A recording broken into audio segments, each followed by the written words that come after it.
Good morning all of you. आपले सर्वांचे double academy online platform चॅनलवर मी अभिजित सहर्ष स्वागत करतोय. आज आपण बघणार आहोत जे जाहिरात प्रसिद्ध झाली होती अंगणवाडी सुपरवायझर 102 पदाची, याकरिता जो महत्वाचा विषय आहे अंगणवाडी सुपरवायझर आणि महिला बाल विकास विभाग या दोन्ही करिता शासनाच्या सर्व महत्वाच्या योजना आहेत महिला व बालका संदर्भात, त्याविषयी आपण या व्हिडिओमध्ये डिटेलमध्ये माहिती सांगणार आहोत. याचा नक्कीच तुम्हाला 4 ते 5 प्रश्नाकरिता फायदा होणार आहे. त्याकरिता तुम्हाला शेवटपर्यंत व्हिडिओ बघायचा आहे, व्हिडिओला लाईक करायचा आहे. तसेच जर तुम्ही चॅनलला नवीन असाल तर सबस्क्राईब पण करून ठेवायचं आहे. त्या अगोदर अकॅडमीमध्ये जे fast track revision batch anganwadi supervisor करिता ICDS व संगणक विषयासहित सुरू झालेली आहे. त्या बॅचची जी फी आहे अगदी कमी शुल्क ठेवलेलं आहे. 555 रुपयामध्ये तुम्ही जॉईन करू शकता. जॉईन करण्याकरिता अकॅडमीचा जो मोबाईल क्रमांक आहे 8010 45 77 60 या नंबरवरती तुम्हाला कॉन्टॅक्ट करायचा आहे. ज्या महत्वाचे आपण काढलेला आहे महिला व बाल विकास विभागासंदर्भात ज्या योजना आहेत याविषयी आपण वन बाय वन पाहणार आहोत. यामध्ये पहिली जी योजना आहे क्रांतिज्योती सावित्रीबाई फुले बाल संगोपन योजना. तुम्हाला योजनावरती प्रश्न कशा स्वरूपात विचारला जातो, योजना कधी सुरू झालेली आहे, योजनेचं मुख्य उद्दिष्ट काय आहे, त्याचा ब्रँड अँबॅसेडर कोण आहे दिलेलं असेल तर, किंवा टार्गेट काय आहे त्याविषयी आपल्याला संपूर्ण माहिती असणं गरजेचं आहे. क्रांतिज्योती सावित्रीबाई फुले बाल संगोपन योजना याचे लाभार्थी कोण कोण असणार आहेत, 0 ते 18 वयोगटातील वयोगटासंदर्भात लक्षात घ्यायचं आहे. विचारला जाऊ शकतो MCQ.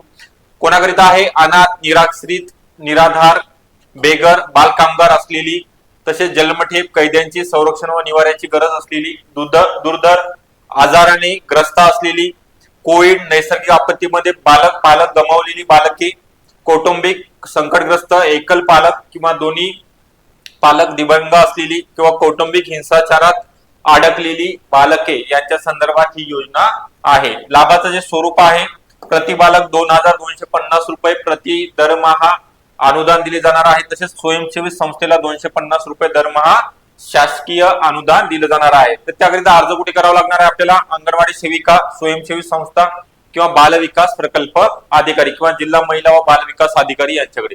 ही झाली पहिली योजना. त्यानंतर पुढची जी योजना आहे प्रधानमंत्री मातृ वंदना योजना. तुम्ही आता या संदर्भात कार्य करताय तर अंगणवाडी सेविका आहे त्यांना, किंवा तुम्ही याचा लाभ घेतला असेल तर तुम्हाला त्याविषयी माहिती असणारच आहे. यामध्ये उद्देश काय आहे त्यांचा, माता व बालकांचे आरोग्य सुधारून माता व बालक यांचा मृत्यू दर कसा आहे, काय करायचा आहे, कमी करायचा आहे. लाभार्थी महिलेला 5000 रुपये मिळतात या योजनेअंतर्गत.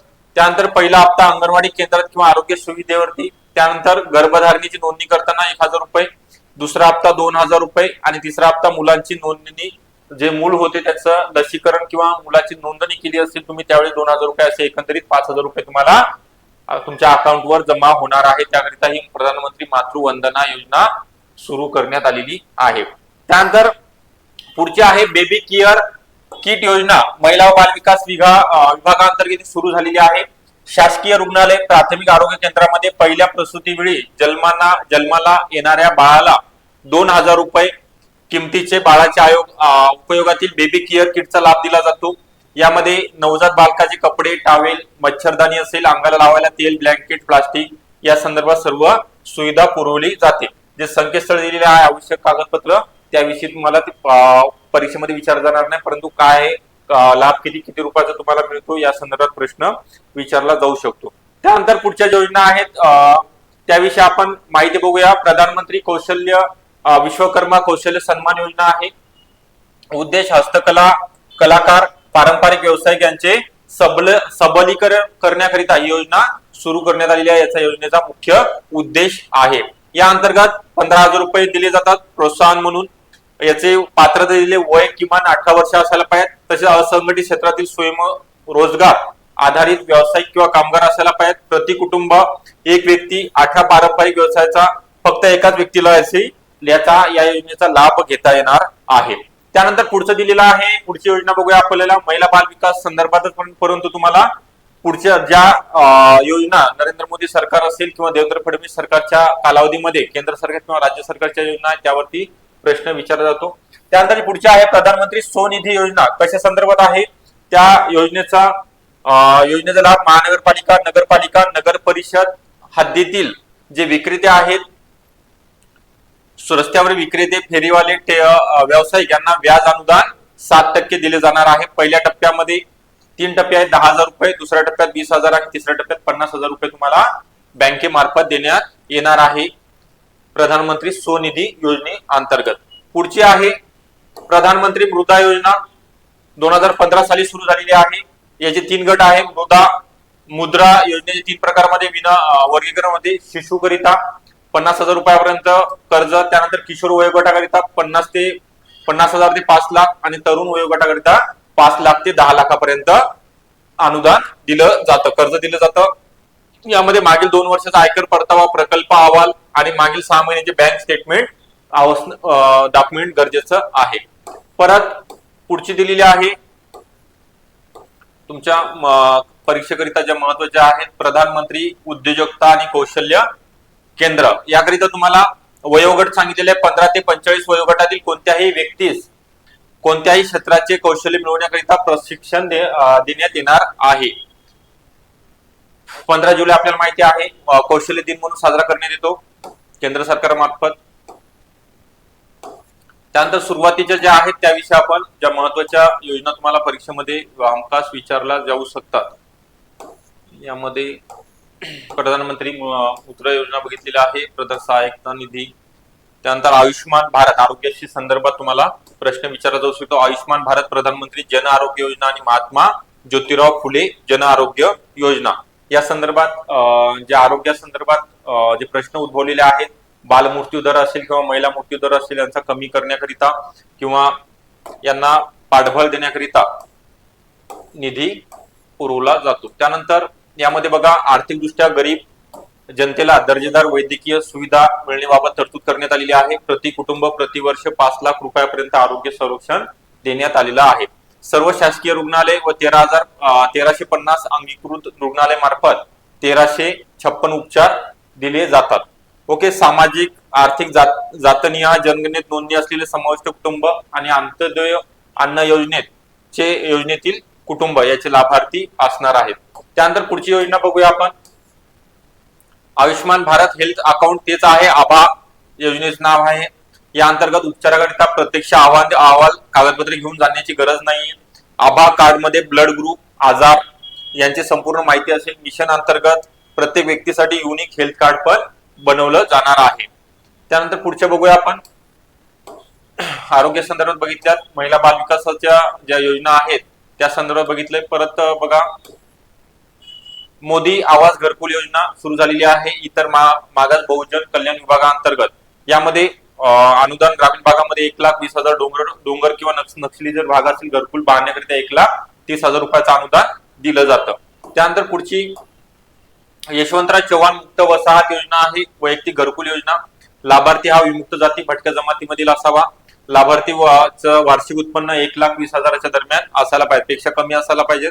तसेच ग्रामीण भागाकरिता 1,20,000 रुपये आणि डोंगराळ आणि नक्षलवादी भागामध्ये 1,30,000 पर्यंत घर अनुदान दिलं जातं. त्यानंतर पुढची योजना बघूया आपण.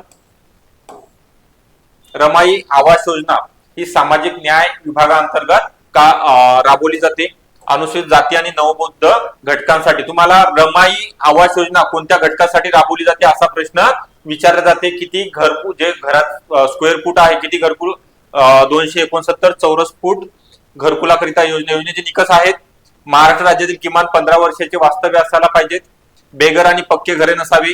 लाभार्थी सामाजिक आर्थिक जात सर्वेक्षण 2011च्या प्राधान्यक्रम यादीच्या बाहेरील असावा. यामध्ये जे अनुदान दिलं जातं तुम्हाला ग्रामीण भागातील लोकांकरिता 1,32,000 आणि डोंगराळ आणि नक्षलवादी भागात 1,42,000. त्यानंतर शहरी भागात 2,50,000 रुपये अनुदान दिलं जातं. रमाई आवास योजना.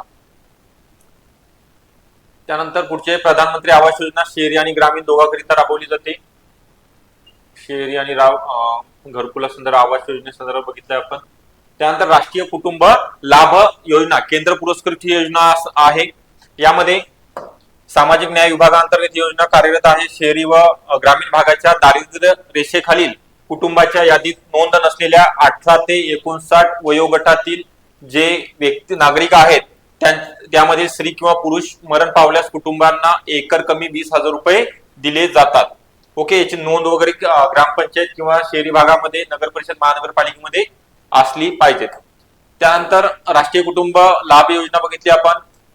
संजय गांधी इंदिरा गांधी राष्ट्रीय अपंग निवृत्ती वेतन योजना लाभार्थी किती आहेत? वयोगट 18 ते 79 वयोगटातील 80% पेक्षा अधिक अपंगत्व किंवा बहु अपंगत्व असलेल्यांना याचा लाभ मिळतो. ओके, तुम्हाला वयोगट किंवा जे अनुदान आहे किती मिळते त्या संदर्भात प्रश्न विचारला जातो. आणि कधी पण तुम्हाला जर रहिवासी जर विचारले तर किमान 15 वर्ष महाराष्ट्रामध्ये अस्तित्वात असलेल्या नागरिकांना या सर्व योजनेचा लाभ मिळतो. हा कॉमन एक स्टेटमेंट आहे, ते तुम्हाला माहिती असणं गरजेचं आहे. त्यानंतर इंदिरा गांधी राष्ट्रीय विधवा निवृत्ती वेतन योजना लाभार्थी आहेत दारिद्र्य रेषेखालील विधवा महिला. आवश्यक कागदपत्रे विहित नमुन्यातील अर्ज, वयाचा दाखला 40 ते 79 दरम्यान याच वयोगटातील महिलांना याचा लाभ मिळतो. प्रति महिना किती आहे? 1500 रुपये. अर्ज मंजूर झाल्यानंतर दरमहा 1500 रुपयाचा तुम्हाला इंदिरा गांधी राष्ट्रीय विधवा निवृत्ती वेतन योजनेअंतर्गत लाभ दिला जातो. त्यानंतर इंदिरा गांधी राष्ट्रीय वृद्धापकाल निवृत्ती वेतन योजना कोणाकरिता आहे? ही ज्यांचं वय किमान 65 वर्षावरील व्यक्तींना दिलं जातं. आणि कोण आहे ते? 65 वर्षावरील निराधार वृद्धांना दारिद्र्यरेषेखालील कुटुंबाच्या यादीमध्ये यांचा समावेश असायला पाहिजे. बाकी जे पात्रता आहेत त्या कॉमन आहेत. पुढचं योजना आहेत आपण आता किमान 10 ते 15 योजनेसंदर्भात माहिती पाहिली, जेणेकरून तुम्हाला परीक्षेमध्ये यापैकी 2 ते 3 जरी प्रश्न आले तर तुम्हाला 6 ते 15, 6 ते 8 मार्क मिळू शकतात. त्यानंतर श्रावणबाळ सेवा राज्य निवृत्ती वेतन योजना आहे. 65 वर्षावरील निराधार वृद्धांनाच याचा लाभ मिळतो. ओके, दर महिना 1500 रुपये. सामाजिक न्याय विभागाअंतर्गत योजना राबवली जाते. त्यानंतर संजय गांधी निराधार अनुदान योजना आहे. समाजातील दुर्बल घटकांना अर्थसहाय्य दिलं जातं. या अंतर्गत दिव्यांग असेल तर कमाल उत्पन्न 50,000 रुपयापेक्षा कमी असायला पाहिजे. विशेष अर्थसहाय्य योजना यामध्ये बघा आपण कोणकोणत्या बघितलेल्या आहेत, टिकमार्क करूया. आरोग्य विभागासंदर्भात बघितलेल्या आहेत. त्यानंतर महिला बाल विकास, आवास, विशेष अर्थसहाय्य, अन्न नागरी पुरवठा आणि महामंडळे याविषयी पुढच्या क्लासमध्ये पुढच्या व्हिडिओमध्ये तुम्हाला माहिती देण्यात येणार आहे.